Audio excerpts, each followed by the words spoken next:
Rema n'amakula kosa ne baawe Dr. Amuza.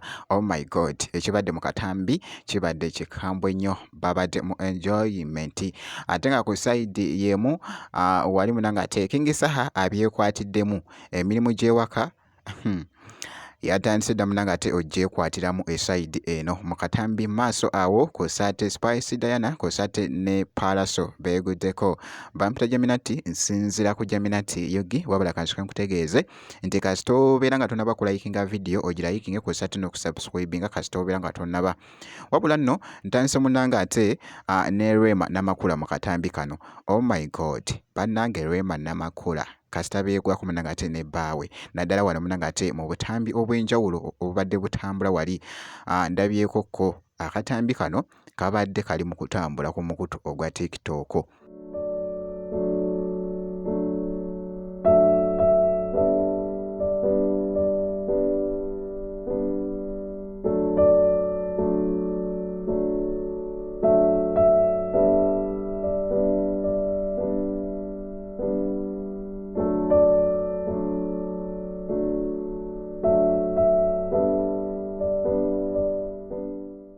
nga boogezaako munnanga ate okulaba babadde beekola munnanga ate ebintu wali wonna. Oh my god, Rema n'amakula ku saate munnanga ate ne bbaawe wabula nga nkongeddeyoko Rema n'amakula ku sayidi y'emu yabaddeko ko wali munnanga ate ku selemoni ku mukolo nga boogezaako okulaba yabadde anyumidde munnanga ate Gomesi wali wonna. Munnange abagole be yabasanyusizza era nga boogezako munnanga ate okulaba ku bimu ebifaananyi Rema n'amakula byataddeyo ku Instagram esayidi eyo wabula nga nkongeddeyoko King Saha mu maka ge wabula bannange King Saha taggwayo ssebo akutte oluso n'abyekwatiramu n'asaawamu mpola mpola awo mu kompawundi ye mu maka ge.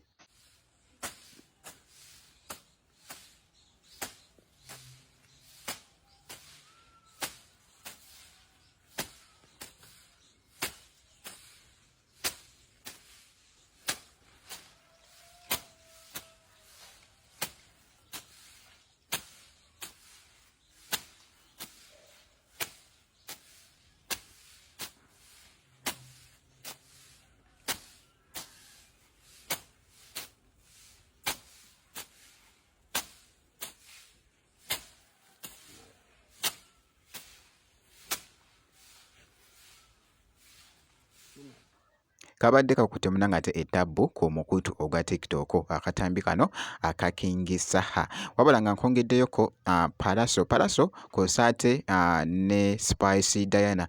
Actually ku bye mbadde ndaba wali mu katambi kano ekibadde munnanga ate mu comment section nti bambi Spice Diana abadde faani nnyo wano munnanga ate ne Palaso mu katambi awo babadde beeguddeko. Actually babaddeko ko ekifo we babadde bagenze munnanga ate opafominga naye before basoose munnanga ate kunyumyanyumyamu kaawo.